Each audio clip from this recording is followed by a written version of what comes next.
नमस्कार दोस्तों, AMB live में आपका स्वागत है। आप देख रहे हैं एएमबी लाइव। खबर जिला अलीगढ़ थाना टप्पल के गांव उदयपुर से। पति ने पत्नी की स्मृति में मंदिर के लिए दान की जमीन। दिल्ली से गांव उदयपुर पहुंचे भक्तगण।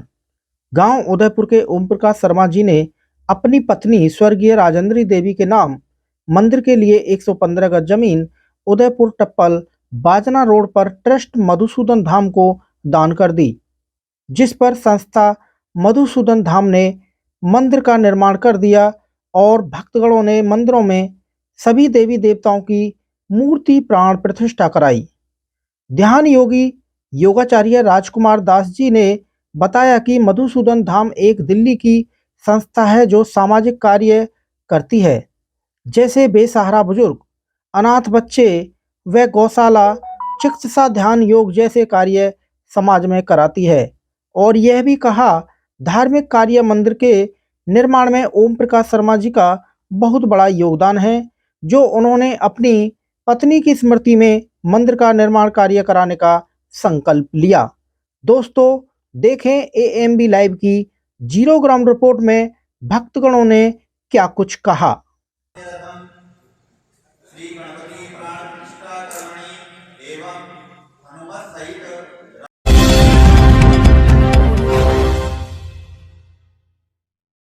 नमस्कार दोस्तों, आप देख रहे हैं एएमबी लाइव और मैं भानु प्रकाश शर्मा, मेरे सहयोगी रघुराज शर्मा जी। जैसा कि मैं आपको दिखा रहा हूं गांव उदयपुर से, जैसा कि आज यहां मधुसूदन धाम के माध्यम से मंदिर पर मूर्ति स्थापना की गई है और हमारे साथ संरक्षक महोदय जी हैं और गुरु जी हैं। हम जानना चाहेंगे कि मधुसूदन जो धाम है इसके कार्य क्या है और समाज में किस प्रकार रहकर अपना कार्य करता है। जी महोदय जी, आपके परिचय के साथ।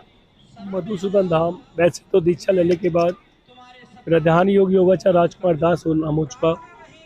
मधुसूदन धाम जो बेचारे बुजुर्ग आदमी किसी न किसी कारण घर छोड़कर चले जाते हैं तो उनको सहारा देने का हम काम करते हैं हम लोग।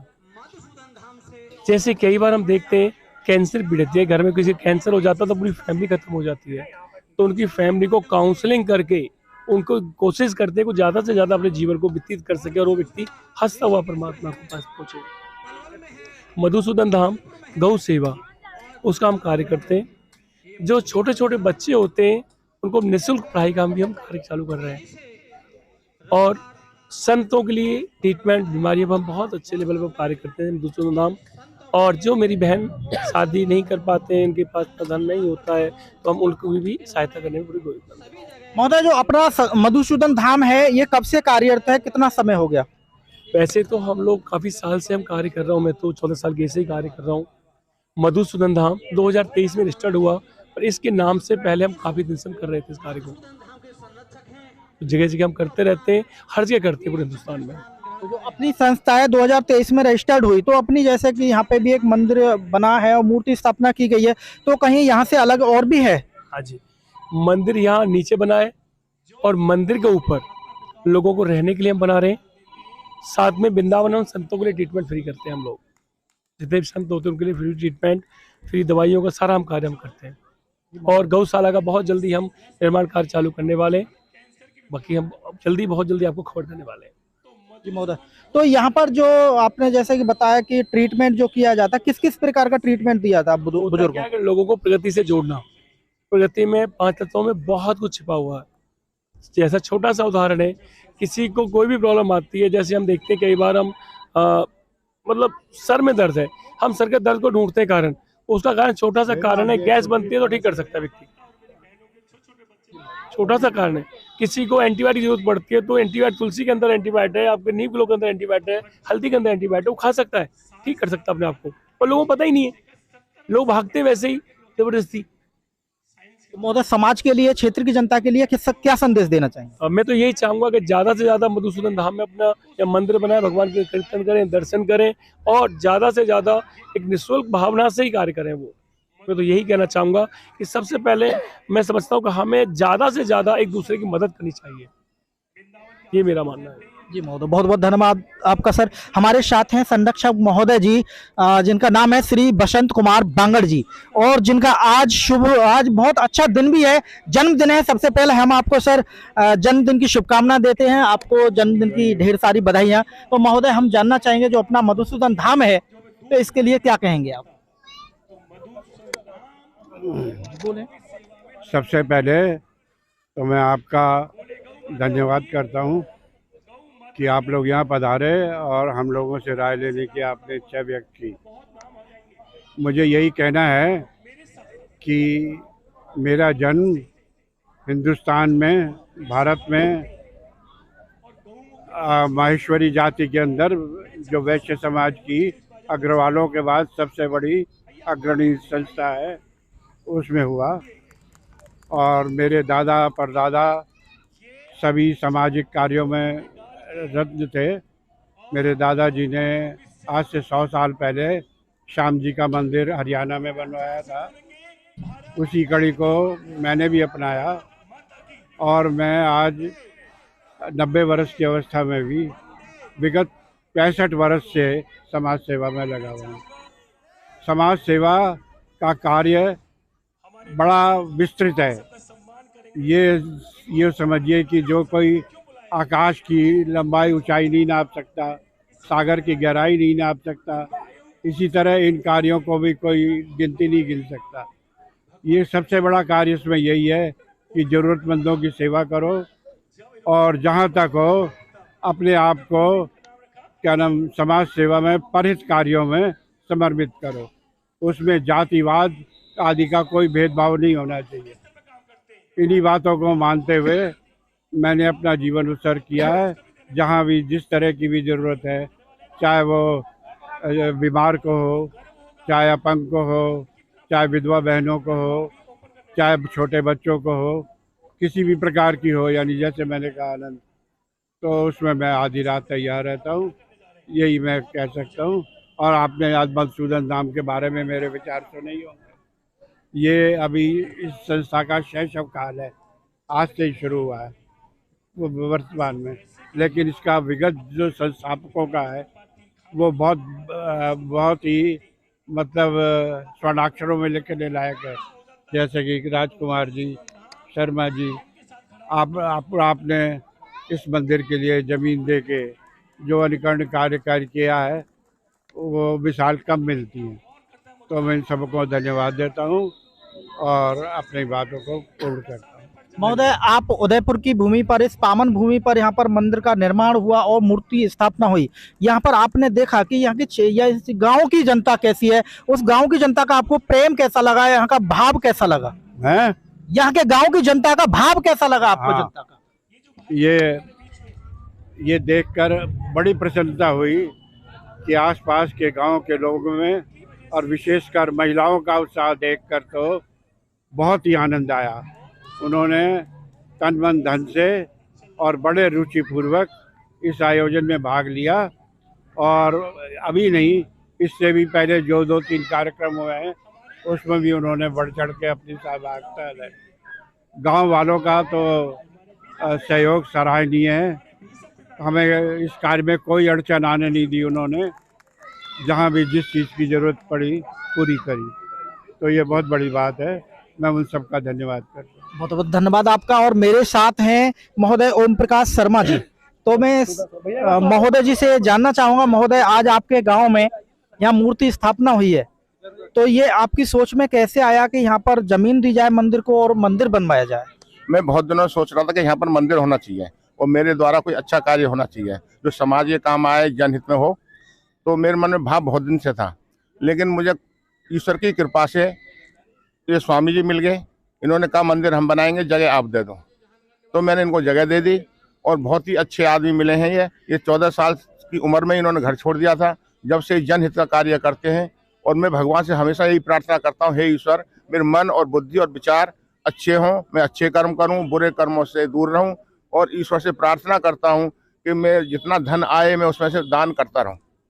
तो मुझे राधा कृष्ण जी पे, कृष्ण भगवान पूरा भरोसा रहता है, मैं विश्वास करता हूँ। और जो कुछ मुझे दिया आज तक सब परमात्मा ने दिया है और परमात्मा की मुझ पर अपार कृपा रही है। तो इसलिए मेरे मन में भाव आया कि भाई यहाँ पर मंदिर जरूर होना चाहिए। और हमारे क्षेत्र में राधा कृष्ण का मंदिर भी नहीं था, और हम ब्रजवासी हैं जो कि राधा कृष्ण को बहुत मानते हैं और पूरा विश्वास करते हैं। क्षेत्र की जनता को और भक्तगणों को क्या संदेश देना चाहेंगे अपने आप? मैं उनसे कहूँगा कि सब मंदिर में आएं, पूजा पाठ करें, अच्छे कर्म करें, परमात्मा का नाम लें और जनहित में कार्य करें। बहुत बहुत धन्यवाद। दोस्तों, जैसा कि आप देख रहे हैं, उदयपुर गांव के निवासी हैं, यहीं जन्म हुआ है और उसके बाद शहर की तरफ अपना रुख कर लिया, लेकिन उसके बाद अपनी जन्मभूमि पर पहुंचे और यहाँ पर अपनी जन्मभूमि में जो यहाँ पर जो अपनी जमीन थी उसमें से कुछ जमीन दान में दी और मंदिर निर्माण उस पर हुआ, और जहां आज मूर्ति स्थापना की गई है। और यहाँ पर कुछ काफी भक्तगण ऐसे हैं जिन्होंने मूर्ति देने में भी सहयोग रहा है। हम आपको उनसे भी रूबरू कराएंगे। बने रहिए आप हमारे चैनल AMB लाइव के साथ। का जो इस मंदिर में आज जो योगदान रहा है, किस प्रकार से रहा है? देखिए, हमारा योगदान नहीं है, ये तो ऊपर वाले की कृपा से हमें आज्ञा दी गई थी ऊपर वाले ने कि आप ये काम करिए, तो हम उस हिसाब से यहाँ पर आए हैं। और आप सब भाइयों का जो सहयोग मिला है वो हमने काम किया है, हमने अपने आप कोई नहीं किया है, ये सब उनकी इच्छा के हिसाब से हुआ है। महोदय जी, किस देवी देवता की जो आपने अपनी तरफ से प्रतिमा दी है? मैंने गणेश जी की प्रतिमा दी है, ये हमारे भाई हैं, इन्होंने भी दी है। लक्ष्मी नारायण जी दिए हैं, हमारी सिस्टर है, हमारी सिस्टर ने माता शेरावली की दी है, तो राम लक्ष्मण सीता देवी जी दिए। हमने ये जो है सब परिवार ने मिलकर ये यहाँ पर मूर्तियों की स्थापना की है, ताकि यहाँ पे कोई मंदिर था नहीं, इसलिए हमने यहाँ पे ये चीज़ की है कि यहाँ पर सब लोग आते जाते यहाँ पर सेवा करेंगे और सबको अच्छी प्राप्ति होगी। महोदय जी, आपका नाम और आपका निवास स्थान? मेरा नाम नरेश बंसल है, मेरा निवास पीतमपुरा दिल्ली में है। तो हमें तो ये आज्ञा हुई थी, तो यहाँ पर हमारा। महोदय, आपको इस गांव का, यहाँ के लोगों का व्यवहार कैसा लगा? हमें बहुत अच्छा व्यवहार लगा है। जब से आए हैं इतनी इन्होंने सेवा की है जितनी हम सोच भी नहीं सकते थे। हर प्रकार से इन्होंने हमारी सेवा की है, तो हम इनका आभारी है, बहुत धन्यवाद करते हैं। बहुत अच्छे लोग हैं, बहुत प्यार मिला हमें यहाँ पर आकर, अच्छा लगा है। तो हमने इतना सोचा भी नहीं था कि हमें इतना अच्छा लगेगा, बाकी बहुत अच्छा लगा। बहुत बहुत धन्यवाद आपका। किस प्रकार सहयोग रहा है जानना चाहेंगे। महोदय जी, आपका शुभ नाम? मुकेश बंसल जी, आपका किस प्रकार का योगदान रहा है मंदिर पर? मैंने लक्ष्मी नारायण जी की मूर्ति की सेवा ली है, और हमारे बड़ी बहन जी का कॉल आया था कि आपने भी सेवा देनी है। मैंने ठीक है बहन जी, जैसे आप कहेंगे वैसा ही हम करेंगे, अगर जैसा आपका हुक्म होगा हम वैसी ही सेवा देंगे। तो उन्होंने बोला ठीक है, आप लक्ष्मी नारायण जी की सेवा आप ले लीजिए। बहुत अच्छा, ये तो बहुत हम भाग्यशाली हैं कि परमात्मा के चरणों में आज हमें सेवा करने का मौका मिला है। जी महोदय, आपका निवास स्थान? मेरा पीतमपुरा दिल्ली। जी महोदय, आप इस गांव में आए, गांव उदयपुर में, ये जिला अलीगढ़ में रहता है, यहाँ के लोगों का आपको व्यवहार कैसा लगा? मेरे को बहुत अच्छा व्यवहार लगा, सभी ने बहुत योगदान दिया और सभी ने एक होकर के भगवान जी की बहुत भजन किया। अच्छा लगा, बहुत अच्छा लगा। यहाँ गांव उदयपुर में पहुंचे हैं और मूर्ति स्थापना की गई है, तो इस पर आप क्या कहेंगे? इस पर हम तो कहेंगे ठाकुर जी ने हमारे ऊपर कृपा करी है। उन्होंने बहुत, हम इस काम के लायक नहीं थे, जो उन्होंने हमें काम सौंपा है, तो हम भगवान का बहुत बहुत शुक्रिया अदा करते हैं। आप यहाँ के गांव के, यहाँ के क्षेत्र के लोगों को आपको कैसा लगा, उनका व्यवहार कैसा लगा? हाँ, व्यवहार अच्छा है, गांव भी अच्छा है, व्यवहार भी अच्छा है। जी, आपने कभी सोचा था कि दिल्ली से यहाँ तक आप पहुँचेंगे? ये हमने सोचा नहीं था। वही तो कह रही हूँ, ठाकुर जी लेके आए हैं हमें, उनकी है सब, हमारा कुछ नहीं है। प्रतिमा कौन भेंट की है आपने? कौन? राधा कृष्ण जी की। राधा कृष्ण जी की। दोस्तों, जैसा कि आप सुन रहे हैं, राधा कृष्ण जी की प्रतिमा भेंट की गई है माता जी के माध्यम से यहाँ पर। और जबकि बोला जा रहा है, उनके द्वारा कहा गया कि श्री राधा कृष्ण ठाकुर जी की कृपा है कि यहाँ तक पहुँची हैं, और ये सौभाग्य जो मिला है इतना काम करने के लिए, उन्हीं की कृपा है। तो दोस्तों, आप देख रहे थे, ठाकुर जी की कृपा है, हमारी नहीं। उन्होंने जो हमें हुक्म किया, इतने साल हो गए उन्होंने, हमने लगा नहीं पाए, लेकिन अब उनका हुक्म हुआ, हमने लगा। बहुत बहुत धन्यवाद आपका। दोस्तों आप देख रहे थे एएमबी लाइव, मैं भानु प्रकाश शर्मा, मेरे सहयोगी हैं रघुराज शर्मा जी।